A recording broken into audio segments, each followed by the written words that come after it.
Oh, Uh-huh. speaking of snacks, I know we're not really getting on the topic quite yet, but why did nobody tell me that the churros at Jack in the Box are so delicious? I don't know. I'm kind of I don't think mad I've ever about had it. one. I I've am never had kind of one. mad about it. I'm kind of salty. I was like, I I stopped last night, And the shake machine is closed. of course, which is like it happens 100% of the time. But then if I ever do get them a milkshake, they never put enough chocolate in it, and that irritates me too. But anyway, so I was all like mad that I couldn't get a milkshake, and I saw it said churros, and I'm like, all right, I'll try those stupid churros. Oh, and they were so good. They were so good. I had to go back after work today and get more. So I thought you were gonna say you had to go back to like just get back in the back of the drive-through line. Just do not a a bad double. idea. Not a bad idea. All right. How are you? Let me introduce the show. Okay.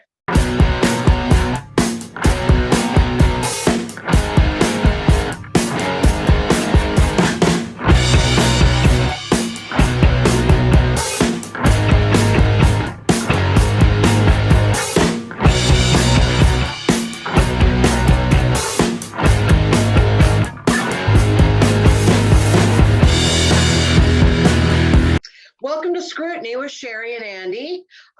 This is episode 25. I'm Cheri Hardman. This is my good friend. Andy Vargo. We're here to discuss all things with our own special brand of scrutiny. Anyway, how are you today? I am excellent. Just, had a busy day. And how are you? I'm good. I just got up from a nap, so Nice. I'm a little dazed and bewildered, but I'm here. That's awesome. Well, and as people see, we're a couple minutes late today. But it was kind of nice. I got home and chilled, and then you said you were going to be a minute late. And I'm like, oh, cool. I can just relax for a couple more minutes. And then, of course, then when we're ready to go, my technology is just like taking forever to log on. So Yeah, Andy's been having some technology issues. There's a new computer in Andy's future, I'm thinking. Very near future in the next few weeks. I'm shopping already, so I'm excited about that. Cool. So today we have a couple topics. We're going to talk about unsolicited advice. One of my favorite things to talk about. Oh, I've been meaning to give you some advice on that point. Yeah, well, we'll talk about that later. And you wanted to talk about trusting people? Yes, trusting, especially when you're just getting to know people, like trust, and how do you trust versus like keeping yourself guarded. Right. And we're also going to play a round of Never Have I Ever. Yeah, and I think that never have I ever played that game, so it's going to be fun. Yeah, never have you ever played Never Have I Ever. Oh, what do you have going on these days? We both had a good day. We both got bookings today. Yes, which is exciting. Yeah, I've got that was exciting because I'm starting out the new year with 3 bookings right away in January. So that's really exciting and awesome. And I had just a great show last night out at Cole Street Brewery in Enumclaw. It was a benefit show for. Was it? It was great. It was fun. It was a benefit for what? For raising money for I think it's like the Rainier Backpackers. I forget the name of the exact association, but they put backpack and food together for kids in need. Oh, that's good. I didn't know that. Yeah, it was pretty cool. And so it's the same. I think December every year they do it as a benefit show, and so it's pretty fun. And it was just a great audience, and I just felt. Sometimes you just feel like you're doing a good job of playing off the room and really reading it, and just I felt very good about the night. It was fun, and I had a good time. Yeah, you sent me the recording, and everybody sounded like they were having a good time. You sounded very relaxed. It sounded like a fun time. It was a lot of fun, and I played around with a couple new jokes, and the couple that I did that I kind of was like, oh, that didn't really turn into anything. It didn't kill the whole thing. Sometimes you do something new, and then it just like now I got to dig out of that. Right. It's just like, well, just keep going and say something funnier. Well, yeah. Well, it was a good time. I don't have any immediate shows coming up. I just got a couple things I'm working on with bringing a couple more clients on with coaching, and so that's keeping me busy, which is fun. But I've been writing a lot more comedy and practicing it at some open mics, so I'm kind of ready to roll with some new stuff, which is fun. Yeah, that is fun. Well, cool. How about you? What you got coming up? Well, I had a show last night. I had a show last night too. I was down in Olympia doing Sam Miller's show. I guess there's only a couple more of those left. He's going to discontinue that. So I'm glad I made it down for that. I haven't worked with Sam for a while. Mm-hmm. And it's nice when you go to a show and you can tell they're genuinely happy to see you there, you know? Yeah. And so it was good to see him, and Adam Posse was on the show, and, you know, I've got a kind of a comedy crush on Adam Posse. And there was another guy there that his name was Sam something. I'm sorry, I forget, but he didn't look funny. He was wearing a Taco Bell shirt, right? So I was like, oh, that guy's not going to be, he was freaking hilarious. So that's always a nice surprise, right? Right, yeah. And then this weekend, I will be at Stars Bar and Grill here in Federal Way. That's with exciting. The amazing Bo Blast. This room used to be a comedy room. I did it, I don't know, probably maybe like when I was a year in. I hosted there a couple times, and then they kind of quit doing comedy there. So I'm glad that they're back. It's nice to play in Federal Way. You know, I live in Federal Way, and there's no comedy here. So now there is comedy. And so it's nice to do it in your hometown, you know. Yeah, it is. It's just fun. It's different twist, and that's cool to do a room that you haven't done for a few years. And Bo's funny, and you're hilarious. And yeah, so it'll be a good time. Next week, I'm doing the Laughing Elk at McMenamin's. Yeah, the Elk Lodge. I've never been there, never been to that show, but it looks like a really good, beautiful room, and a good headliner. So it'll be fun. Yeah, anyway, that's a nice room. I went there and watched one of their shows when Monica Nevi was headlining and Barunji was featuring. That was a great show. Well, cool. So there's that. I think that's that for that. I don't know. Nice. Yeah. So what should we talk about first? Well, I want to talk about unsolicited advice. Okay. Because you know how I am about that. So, oh yeah, I can't do that. Okay, let me do this instead. Did you do some research? Well, of course I did, because I didn't want to just go. If I just go from my head, all I'm going to do is just bitch and complain about people giving me unsolicited advice. So let me just clarify: unsolicited advice is advice you didn't ask for. Means, yeah. Someone gave it to you. Someone just gives you advice, and I learned about unsolicited advice when I first started doing Codependence Anonymous. Okay. And I learned that it is a codependent behavior because it's often born out of a need to control. So it really gets my goat when people give me unsolicited advice. Now, I also have to acknowledge that the fact that it triggers me that much is something that I need to work on. Sure. Yeah. It's just like, to me, it's like a red flag. It's like the person is telling me I'm codependent and controlling, you know.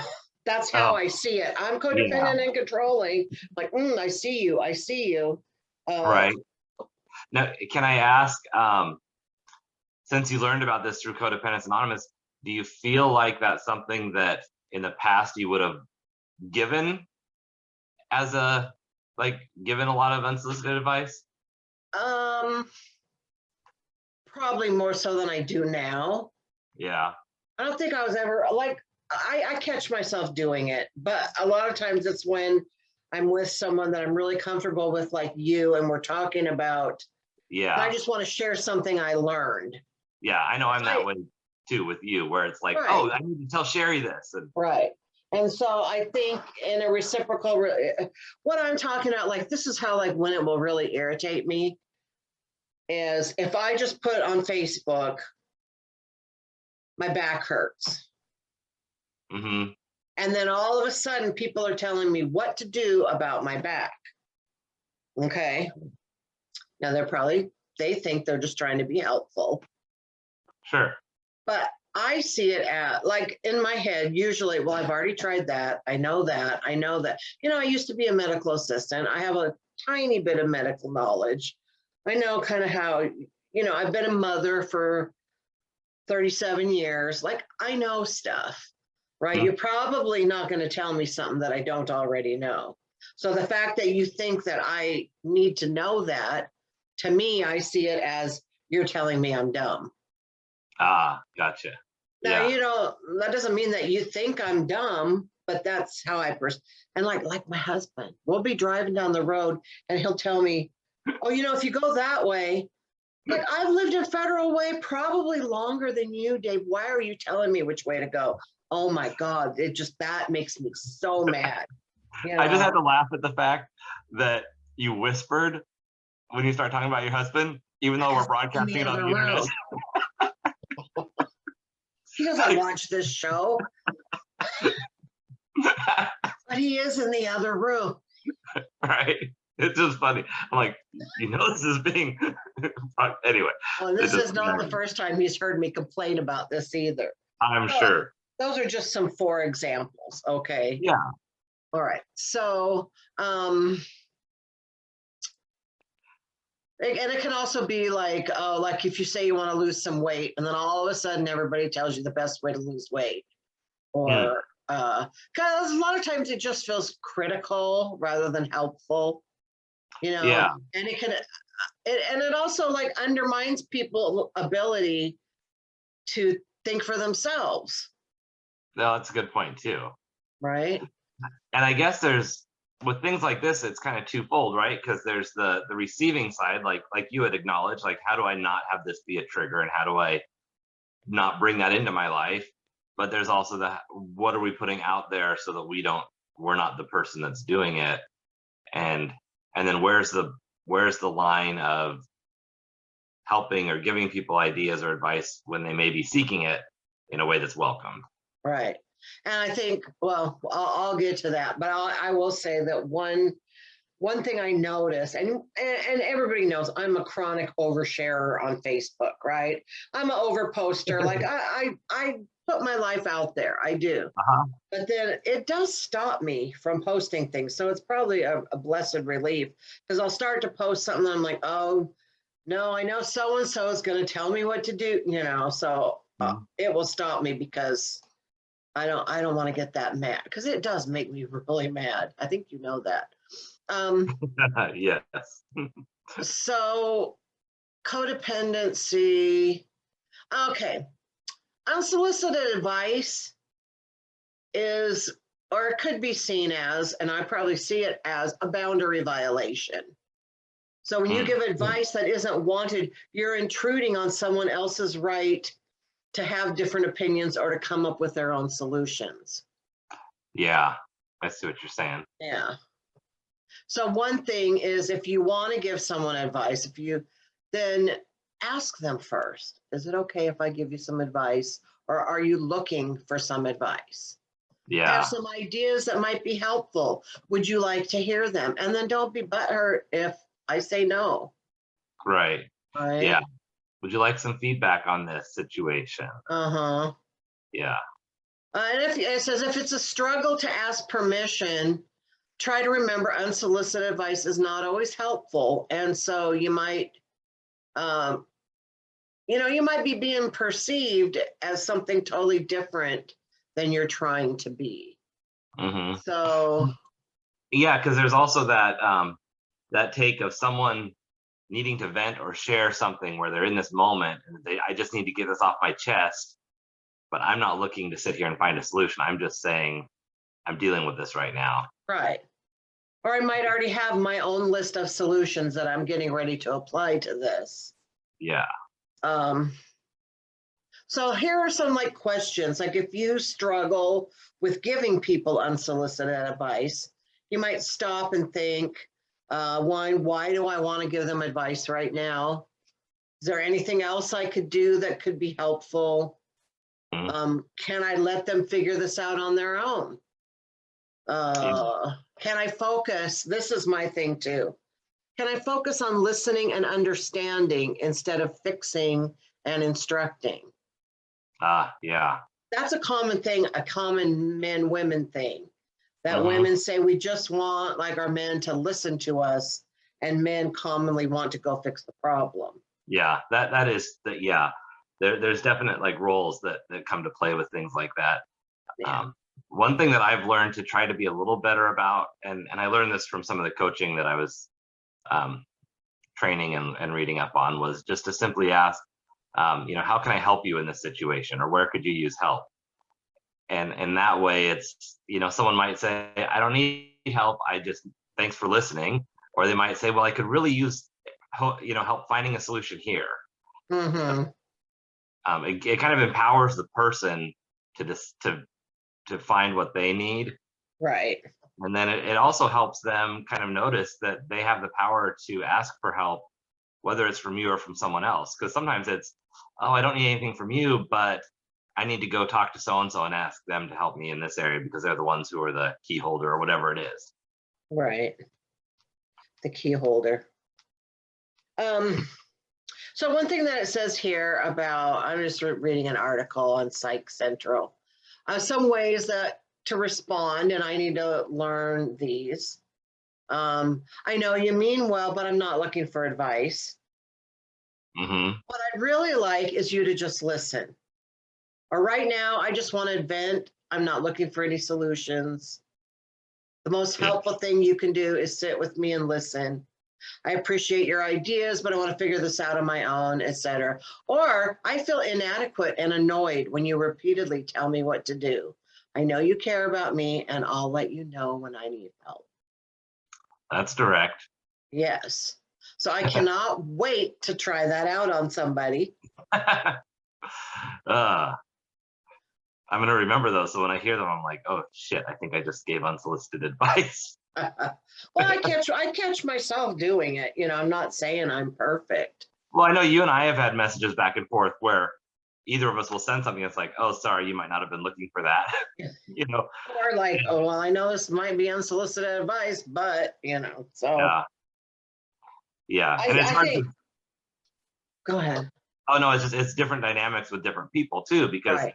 You and I have so many conversations about self-improvement and improving either our business or things we're working on that it's very natural to be like, oh, hey, I learned this, or I want to try this, or I haven't tried this yet.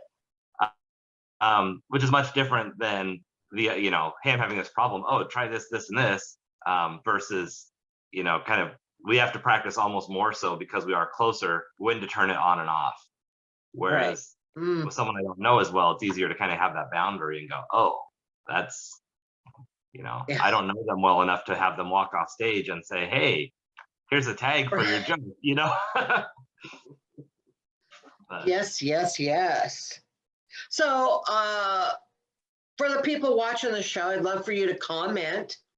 Does unsolicited advice bother you? Or do you think you're the type of person that gives people unsolicited advice?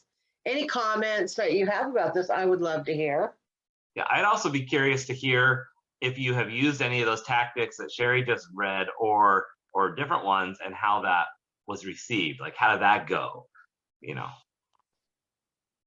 Yeah, well, we'll see. I'll let you know the next time Dave tells me to.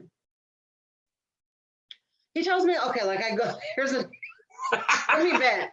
I just need to vent for a moment. We're in a parking lot. There's a bank machine over there, right? But it goes that way and I'm going this way. And he tells me, you're probably going to need to swing wide. And it's like, dude, I know how to drive my car. God, that's so infuriating. Good grief. That's funny.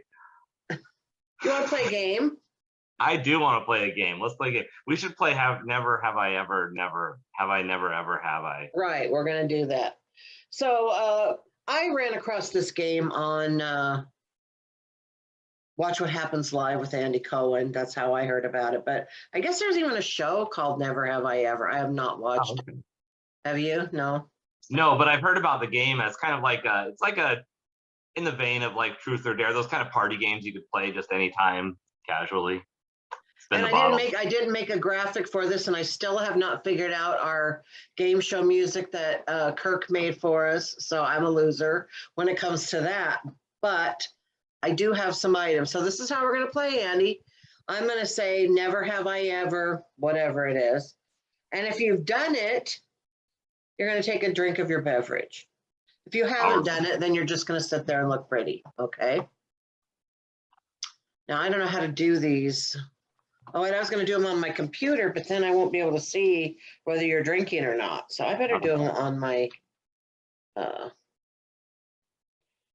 tablet in front of me. So just talk and Okay. there we go. While Cheri pulls that up, I will tell you something boring. Like here I am sitting here.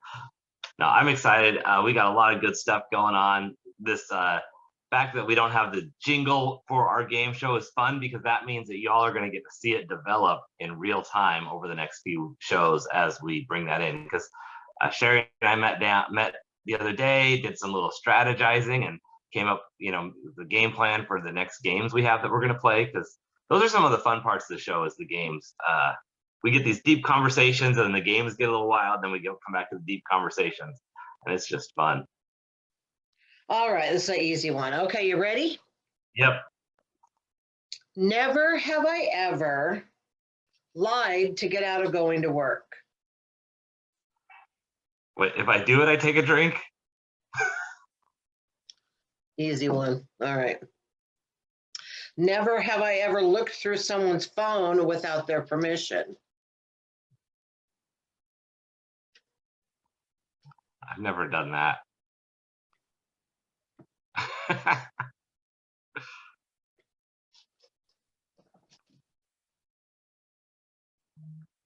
This is not the ones I had on my computer. These were like for teenagers.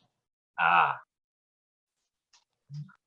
guess I did I didn't look through someone's phone to like do something, but I changed their contacts in their phone one time. So when one person called, it said it was somebody else, just as a practical joke.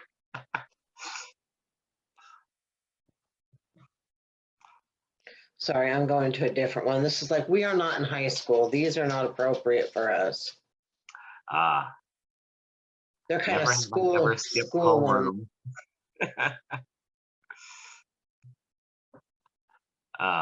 Okay, this is the one I had. Okay. Here it comes. This is not the one either, but that's okay. Never have I ever called an ex while drinking. So easy. I haven't had any exes I would want to call. Really? No. And I'm sober. Right now. Okay. Never have I ever snooped in someone's medicine cabinet.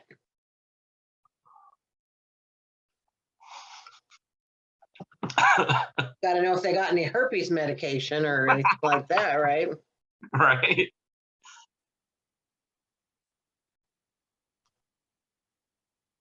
Never have I ever skinny dipped.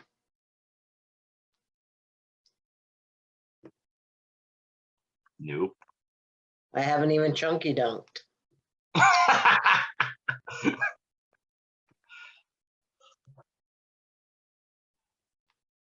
Never have I ever played strip poker. Nope. See, look, we're practically virgins. I know. We're just like innocent. Never nice have I people. ever cheated on a test. I never cheated on a test, that's for sure. I don't think I did either. Never have I ever kissed a total stranger. Please. What kind of person has never done that? Everybody's a stranger at some point, right? Right?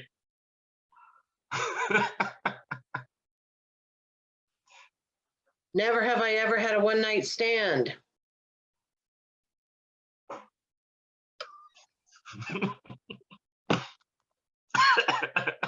That's what you get. Ugh.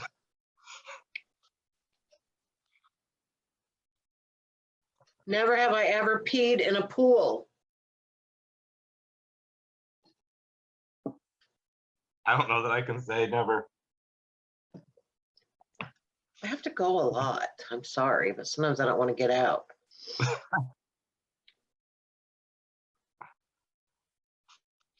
I'm sure it was when I was a kid. Yeah, me too.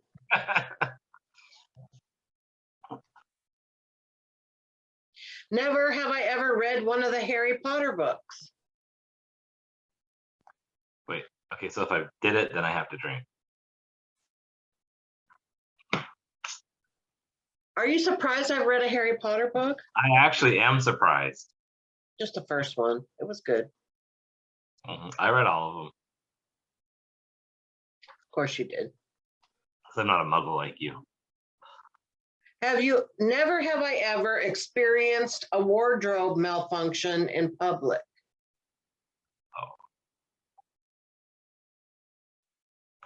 I've definitely had that happen. You know that at my store that I walked down the whole aisle, the hallway at school with my dress tucked into my underwear. I had pants split one time at work when I was working in grocery, and I had to wear my apron backwards for the rest of my shift. That's hilarious. It was bad.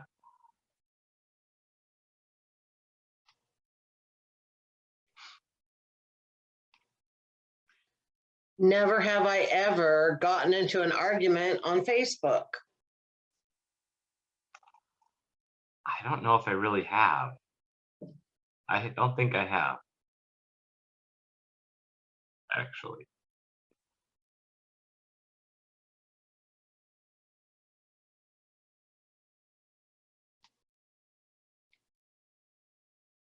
Now watch, someone's gonna screenshot something and remind me of something.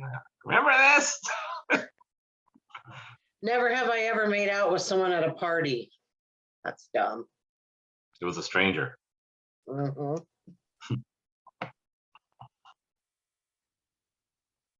Trying to find one that's a little more. A little more something, something. Never have I ever slashed someone's tires or keyed their car. You know what I did one time though?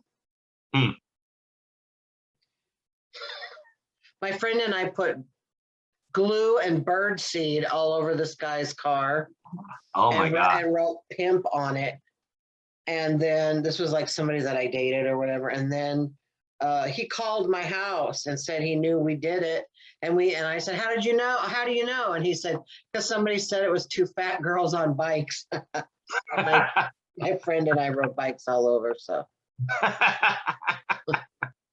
that's funny. It is funny. Busted.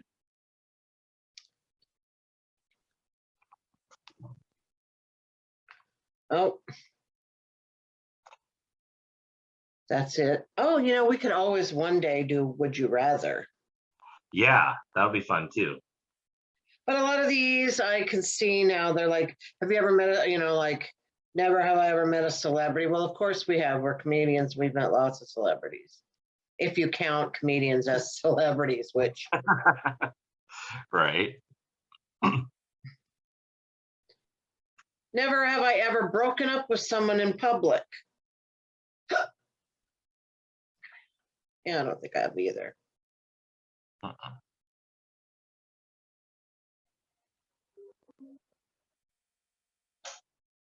Never have I ever made out in the backseat of a car.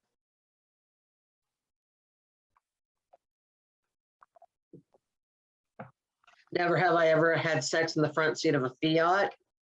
No. I was like, if we're gonna name the specific car. I was much smaller then.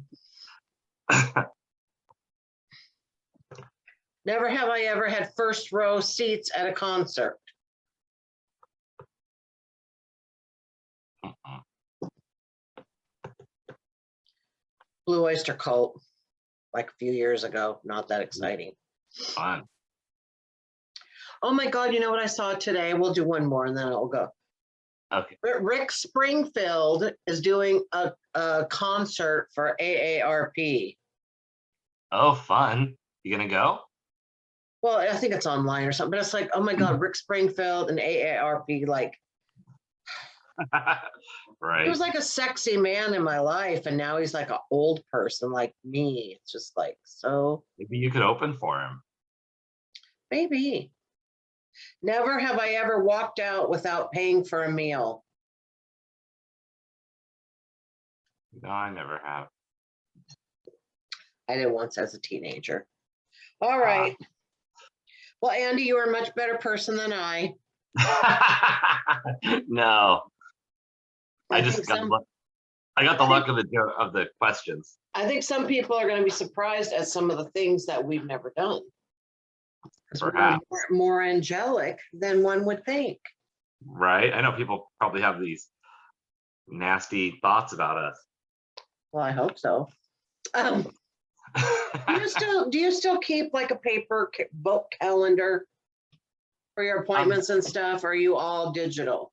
I actually keep a paper to-do list that I write things in, but I don't keep a paper calendar for that. I do all of my stuff digital on my calendar, but then about a week ahead I have things written down and I have it separated by what day it is, so that I know, like, when I flip the page, like, oh, today I need to check off these 6 things. And if I have an appointment, I put it in there. So it'll be like meeting with client, follow up on quotes, scrutiny, Toastmasters tonight. And then if there's like, run errands, I'll put those on there. So it's kind of a mix of both. Mm-hmm. Well, I still keep a calendar and I've set mine down somewhere and I can't find it, first of all. Oh, no. But secondly, one time I said something about my calendar and somebody whose name rhymes with Parin made fun of me for being old and having a paper calendar. Someone whose name rhymes with Parin. Yeah, or Last name Tarin, or rhymes with Can. yeah, yeah. But he looks for any opportunity to make fun of me for being old. So. Right. Yeah, that's that roasting nature that's going on. All Well, right. I was going to give you some advice about how to not lose your calendar, but Oh, okay. I don't have any. I know. You're just teasing me. I get it. That's as far as I got with that joke. I didn't take it all the way. So, ready for the next topic? I'm ready. This is something that's kind of been on my mind this week, is like, when you get to know someone, like you're starting to get to know someone, you think like, especially romantically, but this can happen just in any type of relationship. I see it a lot in business type relationships too, because there's always that line of like, how much do I trust someone? If I'm working with them in business, how much of my strategy and plans do I want to share, if that could be taken to a competitor or, not in my best interest down the road, versus what do I keep close to the vest, and so I kind of had this on my mind this week as I'm getting to know somebody, where it's like, something feels good, but I still want to kind of guard myself, but then you don't want to undermine everything by being too guarded. And it's like, where's that line of trusting things? And when you have something that you don't quite trust or feel good about, how do you bring it up in a way that's not accusatory either? Like, hey, this feels off to me, but I don't know what to. Does that make sense? Yeah. So I see it because like I'm thinking of it in terms of, we're always meeting new people in the businesses that we do. And sometimes you'll really hit it off with someone and you think, oh, this is good. Like, I really like them. They seem to be like, we seem to be like compatible, not necessarily, in my case, not in a romantic way. But then after a while, then you start seeing things about their personality that are like, I don't know about you, and you have, there's that there's that game that you have to play of how close do you let someone get to you, and how Yeah. much should you tell them, or just even just spend time with them. There's that. Yeah, I mean, it's all the same kind of. That's one thing that I know that I have, traditionally I've jumped into a lot of things too fast. Like I'm gonna jump in with 2 feet, like, yay, this is the thing now. Whether it's a project or an endeavor, or, you know, a new friendship relationship. And so I'm really have practiced kind of stepping that back and reining it in. And I guess one thing I found is that time kind of uncovers everything, right? Like you can get along really well for 3 weeks or 2 weeks or whatever that is, but at some point you're not going to be able to keep up that game from either side, and things get exposed. And so I guess one of the things I'm practicing doing is, as I get to know people, not doing too much too fast before a certain length of time. I mean, okay, we have this thing, like, we got together on Monday, that's great. Even though I could see you Wednesday, Thursday, and Friday, let's get together on Saturday and do something else. And then maybe a week or two after that, and just kind of let it slowly build. Because I feel like sometimes we take all the information we have and we don't give it time for enough more information to come to the table. Right. Well, and I think of, like, say, guys that I dated in the past that I thought were so great, but there was a certain point where something happened that made my opinion of them totally change. Oh yeah. And so if I hadn't, like, say, if I had jumped in too soon into something, and then that would have, reared its ugly. It takes a while to really truly get to know people, That's true. And so getting to that point where, like I always say with Dave, the one thing that I knew with him was because, my ex lied a lot, right? So the one thing I would watch with Dave was he always said where he said he was. Oh yeah. Did I ever catch him in a lie? Never once did I catch him in a lie. If he said he was home, like sometimes I would say, "Oh, what are you doing right now?" Just to see what he would say, so that I could drive by his street to see if he was really home, and he always was. Yeah. Yeah, and just then repetitions of that, then you start to realize, okay, I can trust this person. yeah, and it feels bad to do that, because then you feel like you're looking for something wrong, right? Like Or testing. then you feel like the not trustworthy one, because you're the one that's actually setting them up for that. So it's tough. Like I have an example I'm just gonna say, because like I've been chatting with this guy and hit it off, had a lot of good conversations, all that stuff. But there's just a couple pictures where, like, the hair length is a little different on the beard, and it's like, okay, well, are these really from now or from later? So it just adds a layer of, like, distrust, because that they're not all from today. And then it makes me go, okay, well, am I reading too much into something? And I don't want to say, hey, so how much hair did you grow overnight? But You haven't talked, like, live on a live chat at all? we haven't done a video. We've talked on the phone plenty. And so and that's the thing, it's like, part of me is like, wow, there's this great connection and I feel really good about this. But then I don't know, like, am I overly looking for red flags because I have trust issues, or am I putting those too far to the side so that I can let something feel good? You know what I mean? Where it's just like, okay, where's the right spot? And then I don't want to mess something up by being accusatory. So I'm like, I might say something like, it's interesting, a couple of your pictures just look a little different. Why is that? I would say let's video chat. Well, yeah, and that's the plan. Then you're going to see his face for sure. Yeah. And it'll be all good once you meet in person, because then if you can even stand the person long enough. But I don't know, trust is just such a, I try to be trusting and think the most of people, but it's also the one thing that we have to be careful with in order to protect ourselves. So it's like, you're not going to build a good relationship if you don't have trust. You have to come into it from that standpoint. But the reason why relationships fall apart is because someone damages that trust. Right. Well, you can't just automatically trust anyone. That's foolish. Yeah, that is true. People take advantage of other people all the time. And love and in business and in friendship and families. I mean, it just happens. So it's, I think, prudent to have a certain amount of distrust of people. And like I said, then, once you learn, okay, well, 10 times, 20 times, 50 times now, this person has been trustworthy. I'm going to let my guard down a little bit at a time. Yeah, that's true. That's a good tactic. And again, that can't be tested till enough time has passed to really do it. You can't squeeze that into a week or 4 days or anything. Right. Well, I mean, you can, you can. Whoa, that might be dangerous. Yeah.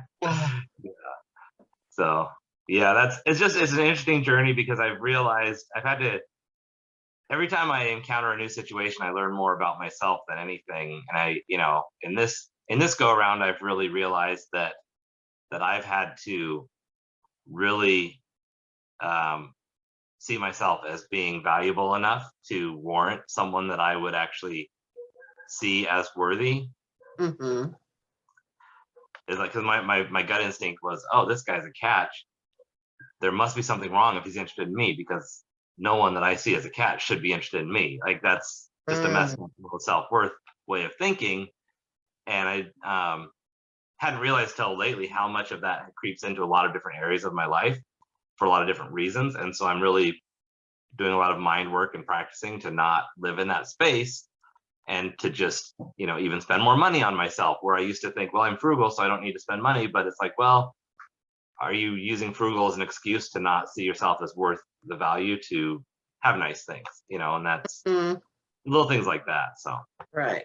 You need to do nice things for yourself, because you are a fantastic person, and anybody that would be with you would be really lucky. well, thank you. Yeah. I mean, especially if you got rid of that mustache. Oh my God. And thank you for your sympathy yesterday, by the way. So just for the people at home, I messaged Cheri yesterday. I said, I don't even want to admit this. Like, what? And I'm like, this mustache is starting to drive me a little crazy. And all she sent me was this guy laughing his ass off. Just no, so I was like, thanks for your sympathy. She's like, oh, I'm so sorry. I'm like, yeah, the sincerity really is coming through. Yeah, that is a running gag between us, Andy and his mustache. And I'm trying to grow it out more, like even more, because I used to trim this and just let the ends grow. And I've noticed that it's a lot bushier than it used to be. I know, and it's kind of, but it's in this weird, awkward space where, like, this gets in the way and falls out, but it's not quite long enough to stay all the way in. And now you can sing. You can sing a Beatles song now. Yeah, I Am the Walrus. Mm-hmm. Nice. Yeah. That's funny. What was the Beatles thing that came out? Didn't something about the Beatles just come up like yesterday on your feed? On Disney Plus right now, there's like a documentary called Get Back. And of course, I watched it. There's 3, the episodes are like, I don't know, 3 hours long or something. There's 3 of them. And it was in 2 days, just barreled through that thing. And it was really, I gotta say though, you gotta really be a Beatles fan to want to sit and watch the whole thing. Yeah. Oh, that's what it was. You were talking about their lack of hair washing was really getting to you. That was, yeah. I was like, something just came up about the Beatles that was kind of scandalous, but that's all it was. Hair washing. Yeah, it was just that. Now I'm watching people like talk about Yoko Ono. About whether, how she was just sitting there the whole time. Some people are just incensed by the fact that Yoko Ono was just sitting there. Well, the person that she loved wanted to be sitting next to her. Like, I don't know why that's such a crime, but anyway. Yeah, like, why is that? It is, yeah, it's funny because like, I've thought a lot about that. Like, you already have Dave, you have found something that works, a relationship, and I feel like sometimes I overthink things like way too much. But it's interesting to think about, not that I'm at the Beatles level, but what type of person is a good fit for the type of life that I live. When I'm out in the public, I'm on the go all the time, and it really needs to be somebody who isn't bothered by that. And I don't know if that means it's somebody who equally has their own life on the go, and then we just kind of land together sometimes, or if it's someone who is more reserved who does just want to sit there and kind of be And around. yeah. Well, you know, I also think, because I think about this a lot, because, you know, like there's this part of me, it's like, oh, God, when Andy gets a boyfriend, he's going to ignore me. You know, like I think there, you know, I think that's natural in any friendship Right. you know, because things do change, but it's like they change for a while. You know, for a while you would be totally wrapped up in someone and I would be on the back burner. But once you start finding your own rhythm, that the two of you, and it took Dave and I a long time to get there, like a long time to get there. And so there was a lot of fighting about stuff and who was going to do what until we figured it out, you know. And so I know it would be the same if you were in a relationship. You guys would maybe struggle a little bit because it is difficult to figure those things out if you're not just two people working 9-to-5 jobs. Right. You know, or even if you are, it's still hard to figure out. So it's just interesting because I've, you know, I was talking to my therapist about this a while back, and at the Times a couple of months ago, I was telling him how I can picture every aspect of my business from now until like I die, like the growth plan, how it's going to grow, how there's a succession model, what services and products, and bringing people underneath me so that it becomes myself and then turns into a brand with people under me that are then the ones doing, you know, like the active stuff to where, and then you know, where it becomes a company of its own without me necessarily needing to be in it as I retire, and then can be handed on when I die or whatever. It's like I can picture everything from product, services, where it's going to be, what the office, like all the stuff. Like it's just so vividly clear in my head, and I never once have pictured anybody in that as far as a romantic partner.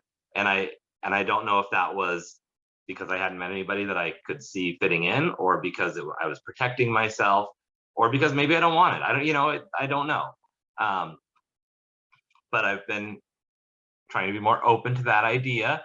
And so, but it does become this thing of like you're saying, there's going to be a time where it interferes and you go, okay, we got to kind of spend some time more together just to actually get to know each other and all that kind of stuff. But, and then kind of figure out where the right boundaries are, and then figure out, okay, where do we settle so that we are, you know, because you go from like so single to so together, and it's like, okay, well, this is the healthy space here. So. Well, and that's where, you know, like I think it's helpful, you know, like I decided for me, it was helpful to just make a list of what was important, not like a list of attributes, but what's really important here, you know. Yeah. I want someone who, you know, treats me really well, makes me kind of feel like a queen, and you know, is a total gentleman. I mean, that's what I got. So there's a lot of little nitpicky things that I didn't even list because it was that essence of a person that I really was looking for. Now, I do have to say, I think since we talked and you thought my list was a little bit much, I know I got rid of at least a couple things on the list. I think I might have gone from 14 down to 12. There were a couple that were also kind of under the same category, and I really focused more on that essence of, okay, do these capture the ideal of a person? So. Okay, good. I probably should have added to mine someone that doesn't tell me which way to turn in a parking lot, but right. I guess that's one of those ones I just have to put up with. So yeah, you just, you know, sometimes you don't check all the features before you buy a product. You're like, damn it, how did I not get a self-cleaning oven? Oh, no, that's awesome. Yeah, wow. It's a journey. All right, are we good for next Thursday? I think we are. I don't think I have anything. Next Thursday, the 9th, I believe it is. Then we have to decide at some point whether we want to take off for the holidays or whether we're just going to keep going. Yeah, and if we are, will there be a special event? Holiday, yes, I know, that's what I'm thinking. So maybe we should have like one little holiday party at least. So yeah. Okay. So all right. I think we're good for today. Yeah. It's lovely talking to you as always. So we have decided we will be back next week at 4 o'clock. So be sure to join us on a Scrutiny with Cheri and Andy. And if you have any questions, comments, or anything like that, Why don't you tell them the email address, Andy? You can either comment here on the episode, or if your fingers are ready to do some walking, type in Scrutiny with Cheri and Andy at gmail.com. Once again, that's the full words, Scrutiny and Andy with Cheri. No, Scrutiny with Cheri and Andy at gmail.com. Yeah, but you don't have to spell out G. No. And it's mail, M-A-I-L, not M-A-L-E. Oh, that was annoying, wasn't it? Weren't we awful right there?